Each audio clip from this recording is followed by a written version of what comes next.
Hola, esto es Tu Huella Particular, donde queremos entender la humanidad una persona a la vez y esa primera persona eres tú. Hoy en este video más que nada lo quiero hacer porque lo veo necesario, porque creo que para discutir todo esto de tipología y así tenemos que tener en claro las definiciones, qué es algo y qué no es. Entonces, como ya he mencionado muchas veces antes, aquí tengo en físico el libro de los dones diferentes, que es pues prácticamente las fuentes más oficiales que hay para aprender el Myers-Briggs Type Indicator, que es un libro escrito por Isabel Briggs Myers y su hijo Peter B. Myers. Peter B. Myers, según entendí, falleció hace unos años, entonces pues ni idea de qué vaya a pasar con el legado, ¿no? Pero bueno, pues aquí tengo la edición física en español de los dones diferentes y entonces quiero leer tal cual las definiciones que da este libro sobre las funciones cognitivas, para que no sea un ay, NI es esto, FI es lo otro. Claro que podemos hacer observaciones personales y cada quien, porque estos modelos al final de cuentas quieren describir algo y usarán diferentes palabras, diferentes ejemplos para hacerlo. Y se trata de que averigüemos a qué es a lo que se refieren, y se trata de averiguar a qué se refieren esas definiciones, más que solo estarlas repitiendo.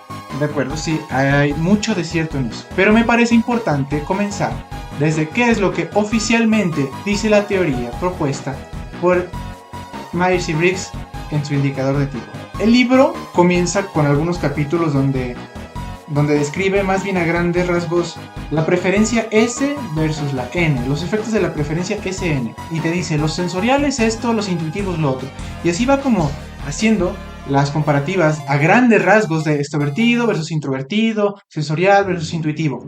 Y luego, en el capítulo 8, que se llama comparación de las formas extrovertida e introvertida de los procesos, es donde ya por fin da una definición de cada función cognitiva. Bueno, el video tendrá las marcas en los minutos para que te brinques directamente al proceso del que quieras aprender. Y entonces comienzo con pensamiento extrovertido. Se alimenta de datos objetivos, de hechos y ideas prestadas. Depende de los hechos de la experiencia y contempla las ideas abstractas como insustanciales y casi sin importancia. Para dar valor y solidez se basan en hechos externos al pensador que son más decisivos que el propio pensamiento. Su meta es la solución de problemas prácticos, el descubrimiento y la clasificación de hechos, la crítica y modificación de ideas generalmente aceptados, la planificación de programas y el desarrollo de fórmulas. Se regodean los detalles del caso concreto, inclusive en cosas irrelevantes. Tiende a multiplicar los hechos hasta que el significado queda asfixiado y el pensamiento paralizado.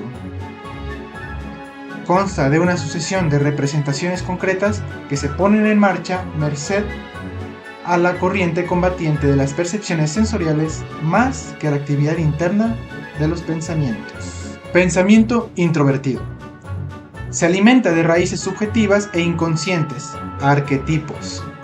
Depende de las ideas abstractas como factor decisivo y valora los hechos principalmente como pruebas que ilustran la idea.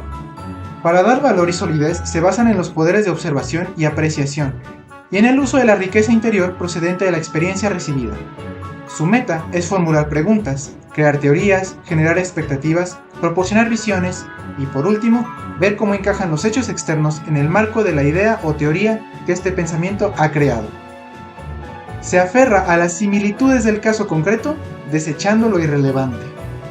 Tiende a pasar por alto los hechos o bien a forzarlos para que concuerden con las ideas, seleccionando solo aquellos que las sustenten. Consta de una actividad interna de pensamiento enlazada en todo caso a la corriente de impresiones sensoriales que queda atenuada ante la intensidad de la corriente de impresiones internas. Sentimiento extrovertido. Está determinado principalmente por el factor objetivo y sirve para hacer que el individuo sienta correctamente, es decir, convencionalmente, en todas las circunstancias. Adopta a la persona a la situación objetiva. Depende por completo de ideales, convenciones y costumbres del entorno y es más extenso que profundo.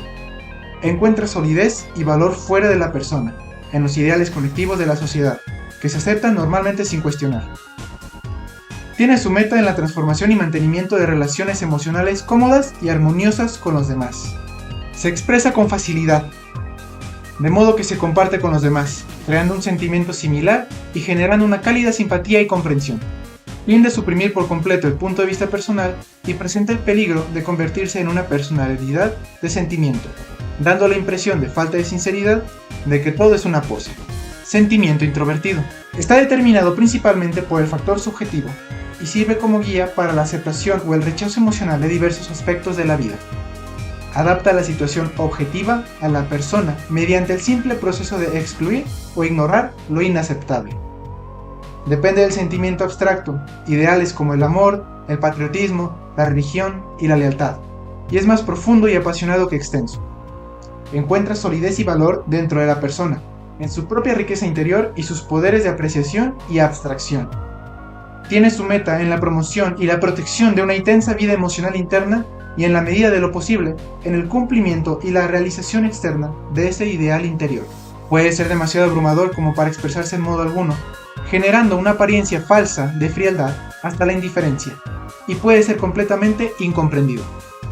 Tiene la tendencia a no encontrar un cumplimiento o realización o salida objetiva para su expresión y presenta el peligro de basar la vida en el sentimiento, la ilusión y la autocompasión. Sensación extrovertida.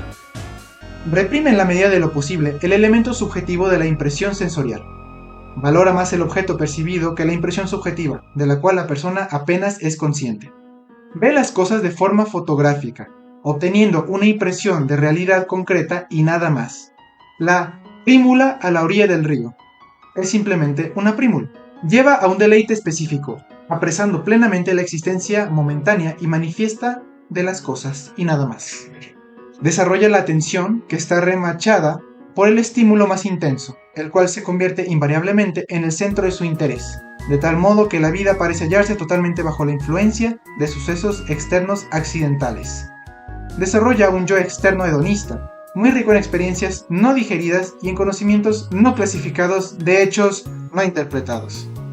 Debe estar equilibrada por un juicio que lleve a la introversión, o de lo contrario, dará lugar a una personalidad superficial y totalmente empírica, con muchas supersticiones y ninguna moralidad, salvo las convenciones y los tabúes colectivos. Sensación introvertida.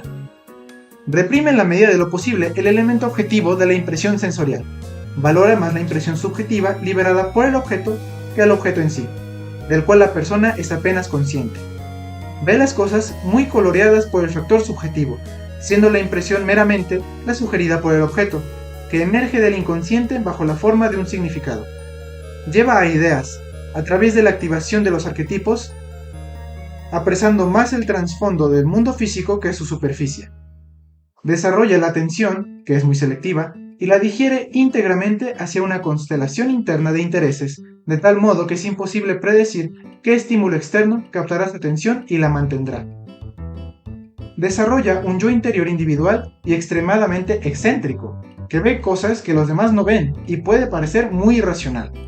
Debe estar equilibrada por un juicio que lleve a la extroversión, o de lo contrario dará lugar a una personalidad silenciosa e inaccesible, en absoluto comunicativa, sin conversación alguna, salvo las banalidades convencionales acerca del tiempo y otros intereses colectivos.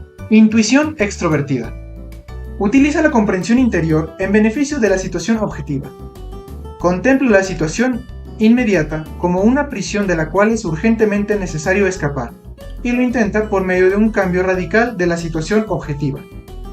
Está totalmente dirigida hacia los objetos externos en busca de posibilidades emergentes, y cuando las encuentra, sacrificará todo lo demás por tales posibilidades. Puede ser artística, científica, mecánica, inventiva, industrial, comercial, social, política o atrevida. Expresarse le resulta natural y fácil. Da un grandísimo valor a la promoción y a la puesta en marcha de nuevos empeños. Precisa el desarrollo de un juicio equilibrador, no solo para poder criticar y evaluar los entusiasmos intuitivos, sino también para no desviarse hasta llevar a término sus distintas actividades. Intuición introvertida. Utiliza la situación objetiva en beneficio de la comprensión interior. Contempla la situación inmediata como una prisión de la cual es urgentemente necesario escapar, y lo intenta por medio de un cambio radical en la comprensión subjetiva de la situación objetiva. Recibe su ímpetu de los objetos externos, pero las posibilidades externas no le frenan, ocupándose más bien en la búsqueda de nuevos ángulos desde los cuales ver y comprender la vida. Puede ser creativa en cualquier campo, artístico, literario, científico, inventivo, filosófico o religioso. Expresarse le resulta difícil, da un grandísimo valor a la interpretación de la vida y la promoción de la comprensión. Precisa el desarrollo de un juicio equilibrador, no solo para poder criticar y evaluar la comprensión intuitiva, sino también para que pueda impartir sus visiones a los demás y les lleve a la utilidad práctica en el mundo. Bien, esa es la definición oficial bajo el Myers-Briggs. ¿Me parecen definiciones buenas? La verdad no. Me parece que a veces son demasiado vagas. Y por ejemplo, mencionó que lógica introvertida son arquetipos, pero también que sensación introvertida son arquetipos. No me parece que distinga lo suficiente entre qué es y qué no es. No me parecen, la verdad, definiciones convincentes o lo suficientemente buenas. De nuevo, definiciones que digan, por ejemplo, TI es esto y es no esto. O sea, definiciones positivas y negativas, lo que es y lo que no es, porque necesitas decir algo que sea esto y que no sea lo otro. Si dices algo que sea de TI, tiene que no aplicar para SI. Porque si no, entonces arquetipos es TI y arquetipos es también SI. Entonces, de nuevo, honestamente me parecen limitadas, me parecen incluso hasta un poco confusas. No me parecen las mejores explicaciones. Pero es lo oficial. Esto es lo que oficialmente dice el Myers-Briggs. Por eso, oficial, sí, ok. Si hablamos de Myers-Briggs, hablamos de esto. Pero me parece que hay bastantes deficiencias. Entonces, bueno, espero que este video por lo menos aclare un poco las cosas, o por lo menos nos ponga en sintonía de que, ok, si hablamos de Myers-Briggs, esas son las definiciones oficiales. Esas son. ¿Vamos a criticarlas o agregarles? De acuerdo. Hay que partir que entonces lo que creemos a partir de eso serán comentarios agregados al Myers-Briggs, pero no el sistema como tal. Entonces, bueno, eso es todo y gracias por ver.